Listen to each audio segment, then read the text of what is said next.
దేవుని పరిశుద్ధ నామానికి స్తోత్రం కలుగును గాక. ఈ దినం మన దేవుడిస్తున్న లేఖన భాగము మత్తయి సువార్త 5వ అధ్యాయము 8వ వచనము. హృదయ శుద్ధి గల వారు ధన్యులు, వారి దేవుని చూచెదరు. హల్లెలూయా. ప్రియ దేవుని బిడ్డలారా, హృదయ శుద్ధి గల వారు ధన్యులు, వారి దేవుని చూచెదరు. దేవుణ్ణి చూడాలి అంటే ముఖాముఖిగా మనం దేవుణ్ణి చూడగలమా అంటే కాదు. మనము పరిశుద్ధంగా ఆయన సన్నిధిలో మన హృదయాన్ని, మన ఆత్మని, మన మనస్సుని మనం శుద్ధి చేసుకుంటే దేవుని చూడగలము అని దేవుడు చెప్తూ ఉన్నాడు. హృదయ శుద్ధి గల వారు ధన్యులు, వారి దేవుని చూచెదరు. ఈ దినములో దేవుని కార్యం ఎంతగానో ప్రయాసపడి ప్రార్థన చేయుచున్నా దేవుడు నా జీవితంలోకి ఎందుకు రావడం లేదు, ఎందుకు నాకు దేవుడు క్రియ చేయడం లేదు, ఎందుకు దేవుడు నాతో మాట్లాడడం లేదు, ఎందుకు ఆయన యొక్క కార్యాలను, ఆయన అద్భుతాలను నేను చూడలేకపోతున్నానని నువ్వు బాధపడుతుండొచ్చు. నీ హృదయాన్ని శుద్ధి చేసుకోవాలి. ఎందుకంటే హృదయము ఘోరమైన వ్యాధి కలిగినది. హృదయములో నుండే కల్మషాలు, హృదయములో ఉండే పాపములు, హృదయములో ఉండే అనేక ఆలోచనలు, దేవునికి ఇష్టం లేని కార్యాలు, హృదయములో నుండే మరి అనేకమైన వేదనకరమైన కార్యాలు. అందుకే దేవుడు మాట్లాడుతూ ఉన్నాడు, హృదయ శుద్ధి గల వారు ధన్యులు, నన్ను చూడబోతున్నారు. నీవు ఈరోజు నీ హృదయాన్ని శుద్ధి చేసుకోవాలి, ఆత్మలో శుద్ధి చేసుకోవాలి. ఏదైనా అసూయ కలిగిన హృదయం నీలో ఉందా? పాపము కలిగిన హృదయం నీలో ఉందా? ఏదైనా ఒక విషయంలో నువ్వు తట్టుకోలేకపోతున్నావా? ఎవరైనా నాశనం అయిపోవాలని కోరుకుంటూ ఉన్నావా? దేవుడు ఈరోజు నీతో మాట్లాడుతున్నాడు. నీ హృదయాన్ని కల్మషము లేకుండా నీ హృదయాన్ని శుద్ధి చేసుకొని, దావీదు నా హృదయానుసారుడని దేవుడు చెప్పాడు. ప్రియ దేవుని బిడ్డలారా, ఇక్కడ మనం చూసుకుంటే నిర్గమకాండము 3వ అధ్యాయంలో ప్రియ దేవుని బిడ్డలారా, మోషే అనే ఒక దేవుని యొక్క కుమారుడు తన మామ మంద అయిన ఇత్రో మందను ఆయన మేపుకుంటూ ఉన్నప్పుడు హోరేబు అను కొండకు, ఇదంతా దేవుని యొక్క ప్రణాళిక, దేవుని యొక్క ప్లాన్ అయి ఉంది. దేవుడు మోషేకి కనిపించాలనుకుంటున్నాడు. తన మనసులో ఉండేది ఏదో మోషేతో నెరవేర్చాలనుకుంటున్నాడు.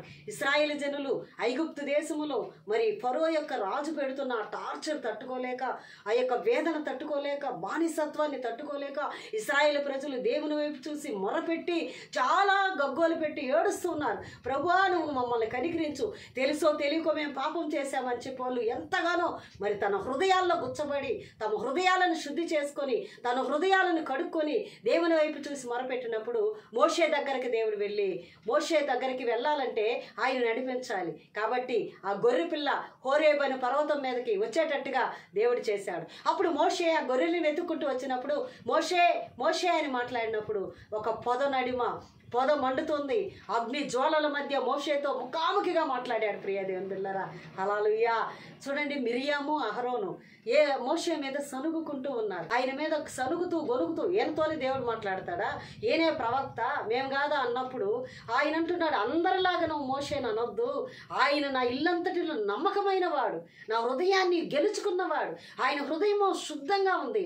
ఎందుకంటే మోషే సమస్త జనుల్లోకి మరి సాత్వికుడై ఉన్నాడు. ఆయనకంట ప్రియదేవుని సామాన్యంగా కోపం రాదంట. అలాంటి వ్యక్తిని తల్లి గర్భములో రూపింపక మునిపై ఆయన పుట్టినప్పుడే ప్రియదేవుని బిడ్డలారా ఆ మోషేని చంపడానికి సాతానుడు ఎన్నో ప్రయత్నాలు చేశాడు. కానీ దేవుడు నిమిష నిమిషానికి ఆ ఫరో యొక్క కుమార్తె, రాజు యొక్క కుమార్తె రాజనగరిలో మోషేని పెంచి ఎంతో వైభవంగా మరి మంచి ప్రావీణ్యత కలిగిన వాడు, మంచి నేర్పరి కలిగిన వాడు, జ్ఞాని అయి ఉన్నాడు, చదువుకున్నాడు మంచిగా. అలాంటి మోషే అన్నిటిని విసర్జించి తన యొక్క లోక కార్యాలు రాజనగరిని విడిచిపెట్టి, సుఖభోగ్యమును విడిచిపెట్టి, సమస్తమును విడిచిపెట్టి దేవుని యొక్క సేవ చేయడానికి ఆయన రాగలిగాడంటే తన హృదయాన్ని ఎంతో శుద్ధి చేసుకున్నాడు. దేవుని మాటకు లోబడ్డాడు. దేవుని ఆజ్ఞకి ఆయన లోబడి దేవుడు ఏది చెప్తే అది చెయ్యాలని తీర్మానం చేసుకొని ఇశ్రాయేలు జనుల్ని కాపాడడానికి ఇది సాహసమే. ప్రియ దేవుని బిడ్డలారా, ఎందుకంటే అదే స్థలంలో పుట్టి ఆ స్థలంలో ఒక ఐగుప్తుడిని చంపి మరి ఆయన ఇసుకలో పూడ్చిపెట్టి పారిపోయాడు అంతే.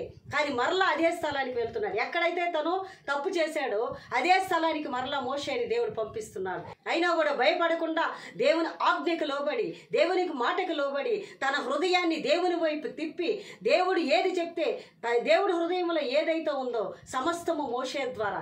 అందుకే ఇశ్రాయేలు ప్రజలు తప్పు చేసినప్పుడు దేవుడు ఇశ్రాయేలు ప్రజలని తప్పుని బట్టి మోషే నీ జనులు చూడు చెడిపోయి ఉన్నారన్నాడు. అంటే మోషేని తన జనుల్లాగానే స్వీకరించి వారి కొరకే బ్రతికి వారి కొరకే కొరకే ఆయన మరణించేంత వరకు కూడా ఇశ్రాయేలు జనుల యొక్క బాగోగుల కొరకే బ్రతికాడు.